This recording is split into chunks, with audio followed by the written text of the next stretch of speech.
नमस्ते दोस्तों, pharma notes की इस वीडियो लेक्चर में आप सबों का स्वागत है। आज के इस वीडियो लेक्चर में हम बीटा-लैक्टम से नेक्स्ट एंटीबायोटिक देखेंगे जो है सिफेलोस्पोरिन्स। इसके पहले के वीडियो लेक्चर में हमने पेनिसिलिन को देख लिया है, तो जिन्होंने पेनिसिलिन नहीं देखा है तो उनसे रिक्वेस्ट है कि वो हमारा इसके पहले का लेक्चर भी देख ले। तो बीटा-लैक्टम में कौन कौन आते हैं? पेनिसिलिन, सिफेलोस्पोरिन, कार्बापेनेम और मोनोबैक्टम। तो आज के सिफेलोस्पोरिन के सेशन को स्टार्ट कर देते हैं।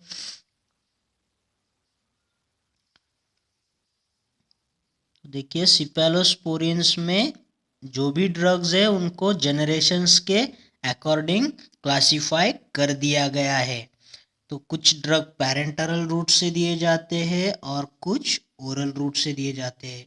तो इन जो फर्स्ट से लेके फिफ्थ जनरेशन में जो भी ड्रग है उनको हम यहाँ पे डिस्कस कर लेंगे।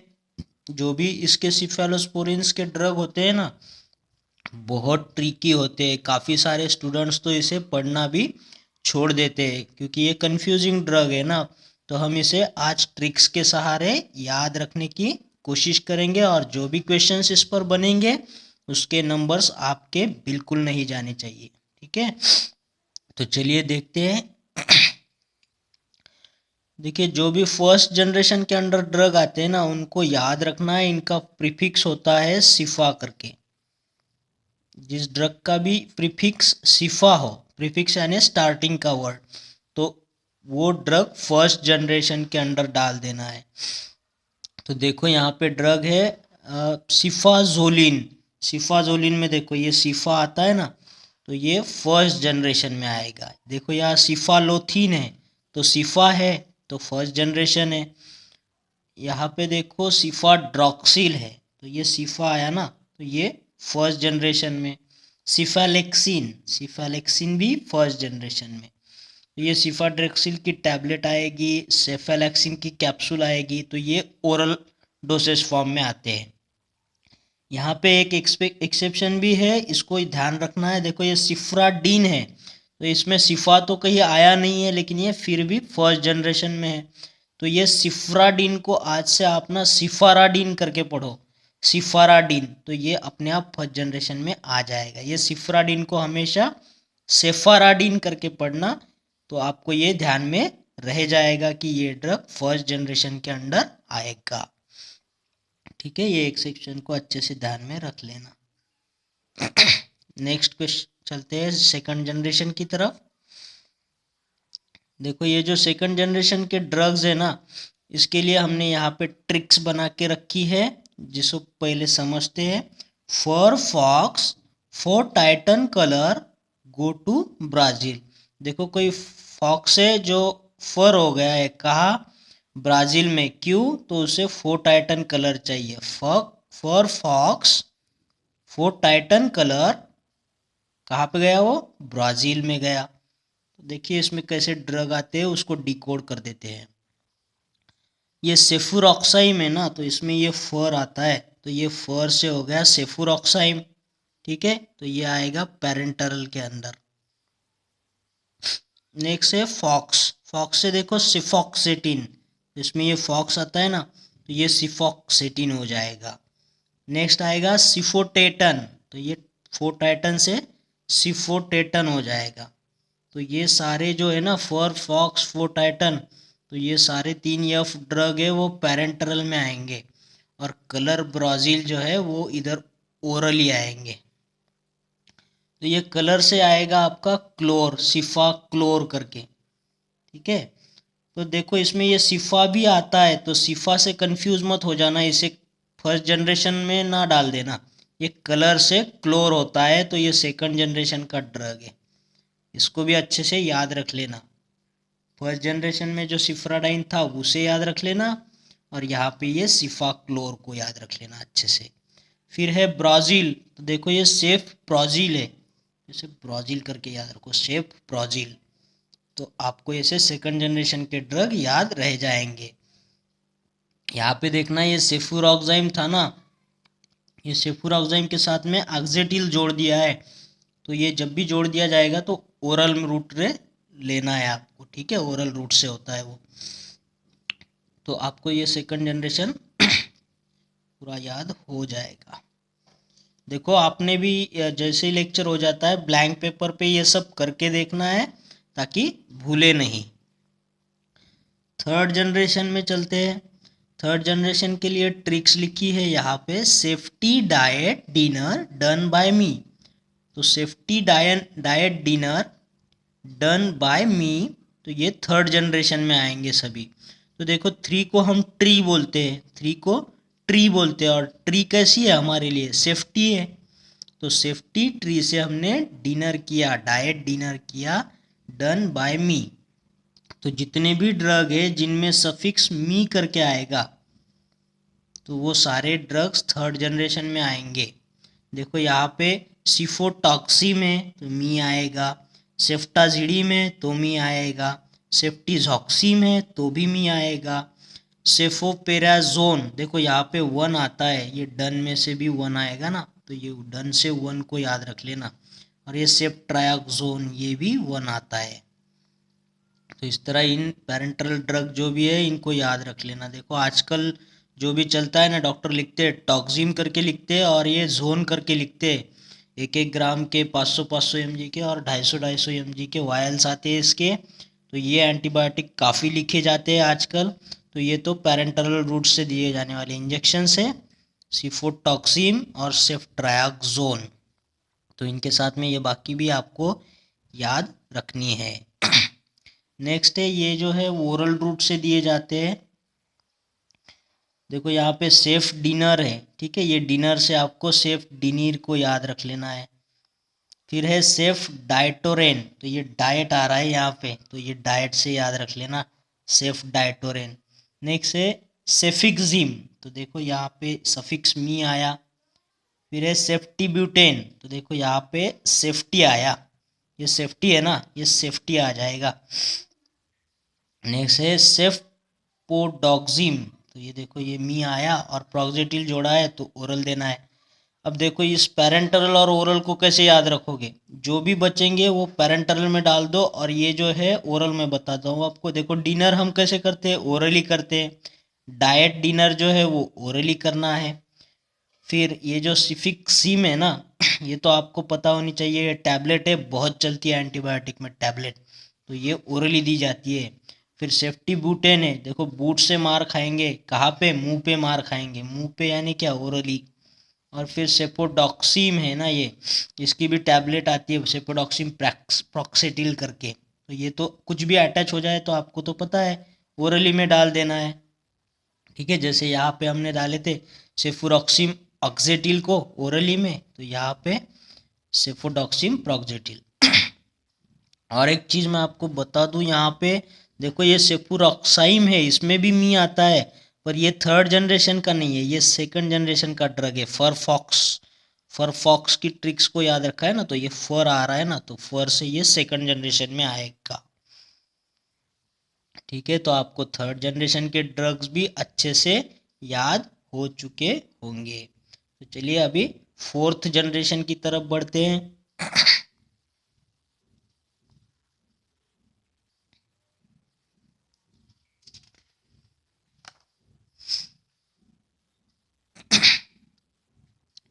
देखो ये फोर्थ जनरेशन में आपको याद रखना है पाइमी करके, ठीक है, या फिर पाइमी जिसमें भी आएगा ना तो वो फोर्थ जनरेशन में आएगा। देखो यहाँ पे है सेफेपाइम, सेफेपाइम में देखो पाई आया, मी आया, तो ये फोर्थ जनरेशन में। नेक्स्ट है सेफ पायरोम, देखो इसमें भी ये पाई आया और मी आया, तो ये जिसमें जिसमें पाइमी आएंगे ना, ये दो ड्रग है इसमें, ये फोर्थ जनरेशन में रखना है आपको। नेक्स्ट जनरेशन देखते हैं, फिफ्थ जनरेशन। इसमें देखो एक ट्रिक याद रखनी है आपको, रोल या फिर ओल, रोल या फिर ओल जो भी आएंगे नाम में तो वो फिफ्थ जनरेशन, ठीक है। अब ये आखिरी जनरेशन है इसलिए हम खुश होके रोल ओल हो रहे हैं, रोल ओल हो रहे हैं क्योंकि आखिरी जनरेशन पढ़ रहे हैं ना। तो रोल ओल हो रहे हैं। देखो इसमें क्या आएगा, सेफ्टोबाइप्रोल, सेफ्टोबाइप्रोल, तो देखो इसमें रोल आया। नेक्स्ट है सेफ्टारोलीन करके, सेफ्टारोलीन, तो इसमें भी रोल आया। और ये है सेफ्टोलोजैन, सेफ्टोलोजैन, तो ये ओल आता है इसमें, ओलो या फिर ओलोजोन। तो ये सब ड्रग फिफ्थ जनरेशन में आते हैं। देखो एक दो बार रीडिंग कर लोगे तो पूरे ड्रग भी आपको याद हो जाएंगे। और ड्रग याद होना हो, आप ऑप्शन से तो जरूर क्लिक कर सकते हो कौन से जनरेशन का कौन सा ड्रग है, ठीक है। पर एक बार आपने ब्लैंक पेपर पे ये सारे जनरेशन्स के ड्रग को लिख के ज़रूर देखना है। तो चलिए आगे देखते हैं सिफेलोसोरिन के बारे में एक्स्ट्रा इन्फॉर्मेशन। देखो ये सिफेलोस्पोरिन जो होता है ना, वो एक सेमी सिंथेटिक होता है। इसे बनाते कैसे है, देखो ये सिफेलोस्पोरियम नाम का फंगस होता है। तो सिफेलोस्पोरियम फंगस से सिफेलोस्पोरिन सी को निकाला जाता है और उससे प्रोसेस करके सेमी सिंथेटिकली सिफेलोस्पोरिन एंटीबायोटिक बनाया जाता है। और ये सिफेलोस्पोरिन्स में जो भी केमिकल स्ट्रक्चर होता है उसे भी देख लो यहाँ पे, इसमें भी बीटा लैक्टम तो होता ही है, क्योंकि ये ऑल जो देख रहे हैं हम ड्रग्स ये बीटा लैक्टम कैटेगरी के अंडर है ना। और इसके साथ में जो रिंग जोड़ी है देखो यहाँ पे रिंग बदल जाती है। पेनिसिलिन में 5 मेंबर होती है ना, थायाजोलिडीन करके होती है। अब यहाँ पे तो 6 मेंबर है, इसलिए थायाजीन होती है, ठीक है। डायहाइड्रोथायाजीन रिंग होती है ये, डायहाइड्रोथायाजीन। जब भी 6 मेंबर रिंग होना तो जीन आता है, ओएलई आया तो 5 मेंबर, थायाजोलिडीन कहते ना, थायाजोलिडीन पेनिसिलिन में, तो ओएलई आता है जोली, तो जोल यहाँ पे इन आया तो 6 मेंबर, थाया मतलब सल्फर और ये अजी मतलब नाइट्रोजन होता है। तो थाया से सल्फर, अजी से नाइट्रोजन और आयनी से 6 मेंबर। तो ऐसे करके इस रिंग को भी याद रख लेना है आपने। तो ये जो भी हेट्रोसाइक्लिक कंपाउंड है उस पर भी मैं एक अलग से लेक्चर बना दूंगा, ताकि आपको ये हेट्रोसाइक्लिक जो भी मेडिसिनल केमिस्ट्री का पार्ट होगा वो करने में आसानी जाएगी। नेक्स्ट देखना है अभी यहाँ पे। देखो जैसे जैसे हम जनरेशन आगे आगे बढ़ते जाएंगे ना, जैसे यहाँ पे देखना है जनरेशन 1 है, 2 है, 3 है, 4th है या फिर आगे 5th है, तो उस तरह से इनकी एक्टिविटी को भी देख लो। ग्राम पॉजिटिव के लिए यहाँ पे ज़्यादा थी, और जैसे जैसे आप आगे आगे जनरेशन के लिए बढ़ते जाओगे ना तो आपको ग्राम निगेटिव के लिए भी अच्छी एक्टिविटी मिलने लगती है।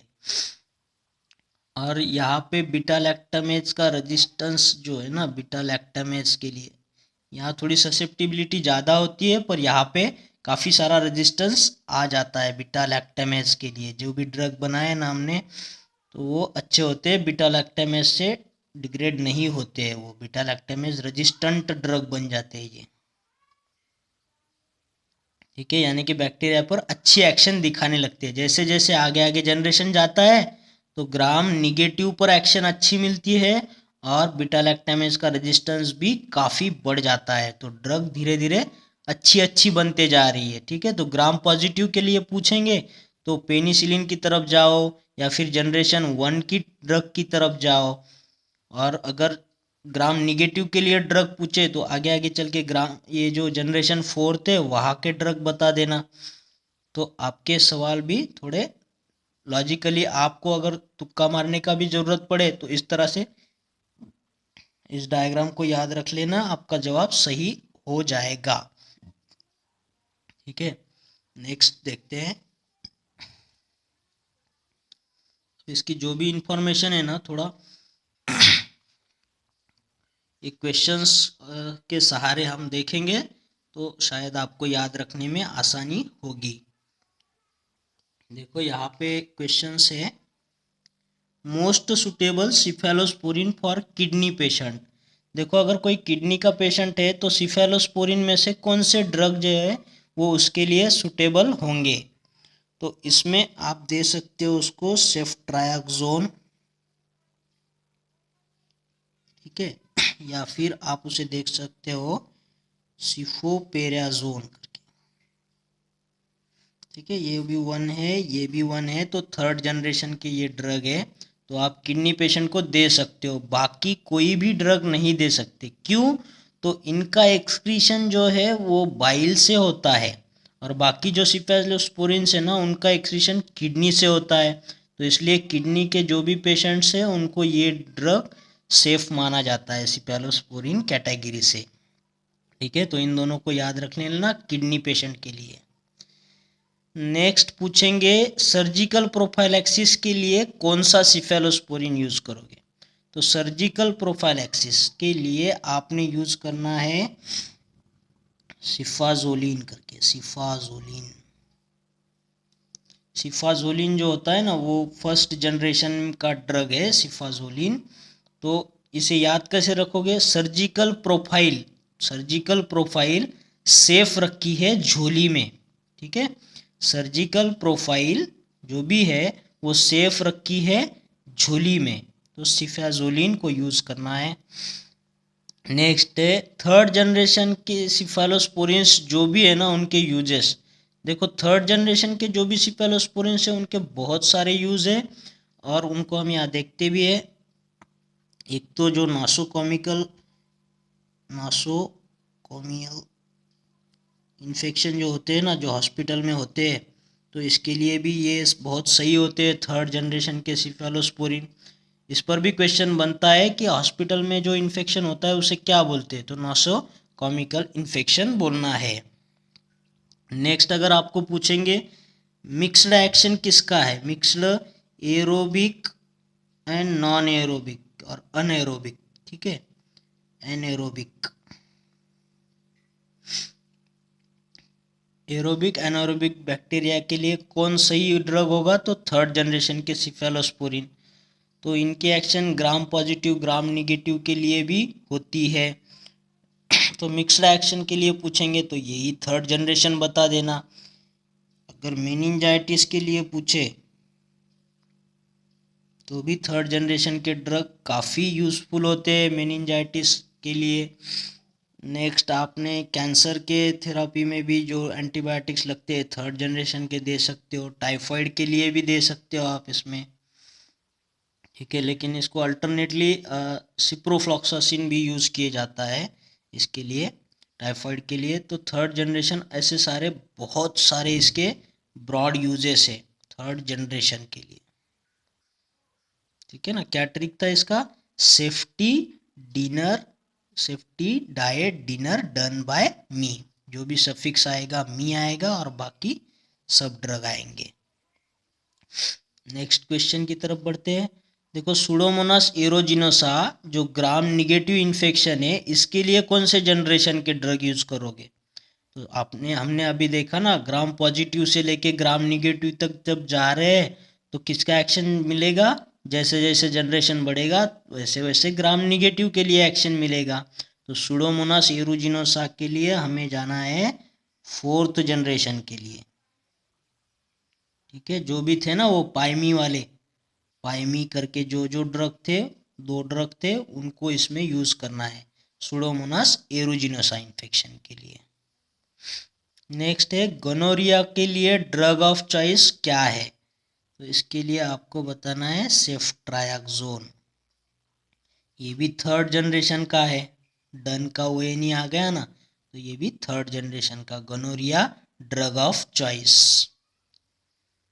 नेक्स्ट है cephalosporins producing a disulfiram like reaction with alcohol.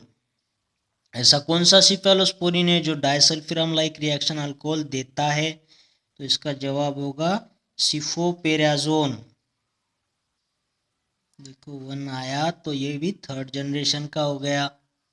Next है cephalosporin most resistance to staphylococcus, जो कि ग्राम पॉजिटिव है। ग्राम पॉजिटिव यानी कि हमें जाना चाहिए जनरेशन फर्स्ट में, क्योंकि पॉजिटिव है तो फर्स्ट है, और ग्राम निगेटिव होगा तो फोर्थ जनरेशन के लिए बढ़ेंगे। तो 1 में से होगा सिफेलोथीन, सिफेलोथीन, थीन से याद रखना है स्टेफाइलोकोकस को। स्टेफाइलोकोकस जो है वो काफ़ी थीन है बोलना है।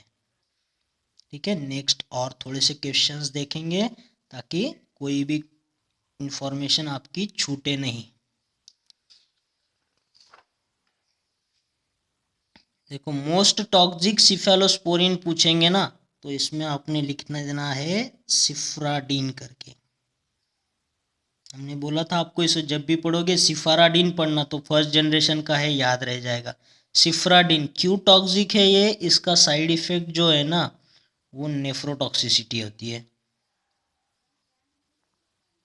नेफ्रोटॉक्सिक होता है ये सिफ्राडीन। देखो यहाँ पे रडीन है ना, तो सेफ रेडिएशन नहीं है इसमें, रेडिएशन बहुत ही डेंजरस है, ऐसा याद रखना है। सेफ रेडिएशन नहीं है, जो रेडिएशन किडनी को खराब कर दे रहे हैं। Most toxic cephalosporin safe radiation नहीं है। नेक्स्ट है mechanism of action of beta lactam antibiotic. देखो सारे के सारे बीटा लैक्टम एंटीबायोटिक्स है ना, वो इंटरफेयर करते हैं, interfere with the cell wall synthesis, cell wall synthesis को इनहिबिट करेंगे या फिर उसमें इंटरफेयर करेंगे। जो भी बैक्टीरिया का सेल वॉल होता है ना, तो उसे वो इंटरफेयर करके प्रॉब्लम क्रिएट करेंगे उसमें। Drug of choice for Listeria मोनोसाइटोजेंस। देखो ये पेनिसिलिन में हमने पढ़ा था, तो इसके लिए ड्रग ऑफ चॉइस क्या है, तो इसका सही ड्रग ऑफ चॉइस होगा एम्पिसिलिन, लिस्टेरिया मोनोसाइटोजेंस। तो इसको याद रखना है। एम्पल ऑफ डायरिया तो याद ही रखते, तो एम्पल ऑफ लिस्ट में जो भी था वो आपने एम्पल ऑफ था, बहुत बड़ी लिस्ट थी ना, ample of atoms are included in the list, ऐसे याद रखो। नेक्स्ट है mechanism of action of cephalosporin, और यहाँ पे mechanism of action of penicillin. देखो दोनों की एक्शन जो है ना, वो जो है सेल वॉल सिंथेसिस में फाइनल ट्रांसपेप्टाइजेशन की जो स्टेप होती है, पेप्टाइडेशन, उसको ही इनहिबिट कर देते हैं ये, ठीक है। उसमें जो पार्क न्यूक्लियोटाइड होते हैं ना, नाम, नाग, इनमें जो क्रॉस लिंकिंग होती है पेप्टिडोग्लाइकन लेयर की, ये जो क्रॉस लिंकिंग होती है, इसकी फाइनल स्टेप जो होती है ना ट्रांसपेप्टाइडेशन की, तो उसे इनहिबिट करने का काम करते हैं ये बीटा लैक्टम एंटीबायोटिक, ठीक है। तो ये मैकेनिज्म ऑफ एक्शन सभी बीटा लैक्टम के लिए तो सेम ही है, तो उसे अच्छे से याद रख लेना। They are interfere with the cell wall synthesis. Next है सिफेलोस्पोरिन एन एंड सी। तो सिफेलोस्पोरिन में जो एन एंड सी होते हैं वो क्या होते हैं, ये जो टाइप होते हैं ना सिफेलोस्पोरिन के एन एंड सी, तो ये जो होते हैं ये केमिकली रिलेटेड टू अपने पेनिसिलिन क्लास से, they are chemically related to penicillin N and C. और यहाँ पे सिफेलोस्पोरिन जो पी है ना, तो ये जो पी होता है ये स्टेरॉइड होता है, steroid, and it resembles to fusidic acid से होता है, ये फुसिडिक एसिड से रिसेम्बल करता है, स्टेरॉइड होता है ये सिफेलोस्पोरिन पी। तो इसे याद रख लेना, ये आपने इसका लिंक बना लो। अगर कोई एमसीक्यू में क्वेश्चंस आए तो ऐसा कोई लिंक दिख जाए तो आपने वही टिक करना है, ठीक है। ये तो काफ़ी ट्रिकी बन जाएगा ऐसे सवाल आएंगे तो, पर आपको ये भी ध्यान में रखना है ताकि आपका नंबर कहीं ना जाए, ठीक है। तो आपको ये लेक्चर अच्छा लगा हो तो इसे लाइक और शेयर ज़रूर कर देना, और जिन्होंने भी अभी तक चैनल को सब्सक्राइब नहीं किया है तो प्लीज़ चैनल को सब्सक्राइब करिएगा। और अगले लेक्चर में हम जो भी बचा या एंटीबैक्टीरियल है उसे धीरे धीरे कवर कर देंगे। तब तक के लिए थैंक यू।